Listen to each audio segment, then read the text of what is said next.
ఒకళ్ళు ఎక్కువ ఒకళ్ళు తక్కువ కాదు, అందరం చాలా అవసరం, ఒకళ్ళకొకళ్ళు అందరం చాలా అవసరం.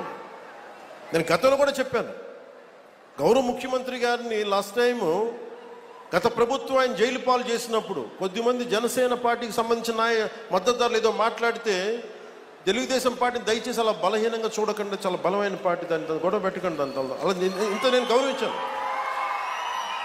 అంటే మీకు అడ్వర్సిటీ రివీల్స్ ట్రూ క్యారెక్టర్ అంటాం. ప్రతికూలత పరిస్థితుల్లో మీరేంటి, ప్రతికూల పరిస్థితుల్లో నీ సత్తా ఏంటి, అది కదా. అంటే కష్టాలు ఉన్నప్పుడు నేను ఏం చెప్తున్నానంటే, మేము ఏ రోజు కూడా ఏ పార్టీని తగ్గించలేదు, తెలుగుదేశాన్ని ఏ రోజు తగ్గించలేదు. భారతీయ జనతా పార్టీ నాయకత్వం లేకపోతే, అండదండ లేకపోతే ఈరోజు జేజేఎం రాదు. ఈ రోజున తెలుగుదేశం పార్టీ లేకపోతే, నా గౌరవ ముఖ్యమంత్రి గారు లేకపోతే ఈ ఫైనాన్స్ ఇంత ప్రణాళికాబద్ధంగా చేయలేం. నాకు అనుభవం లేదు, నాకు పోరాటం చేసే శక్తి ఉంది. ఒక పని చెయ్యాలి అంటే ఇన్ని శక్తులు గుమిగూడా.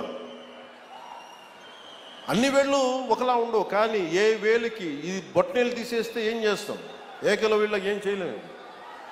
సో ఎవరు ఎక్కువ ఎవరు తక్కువ లేదు, మొత్తం కలిస్తేనే పిడికిలి. కూటమి అంటే పిడికిలి, దీన్ని గుర్తుపెట్టుకోండి. అంతేగాని కూర్చోబెట్టి పంచాయతీ స్థాయిలో ఉన్న జనసేన నాయకులు కావచ్చు, తెలుగుదేశం నాయకులు కావచ్చు, భారతీయ జనతా పార్టీ నాయకులు కావచ్చు, మద్దతుదారులు కావచ్చు, చిన్న చిన్న ఇబ్బందులు ఉంటే అందరం పరస్పరం మాట్లాడుకొని ముందుకు తీసుకెళ్దాం. మన ఆబ్జెక్టివ్, మన గోల్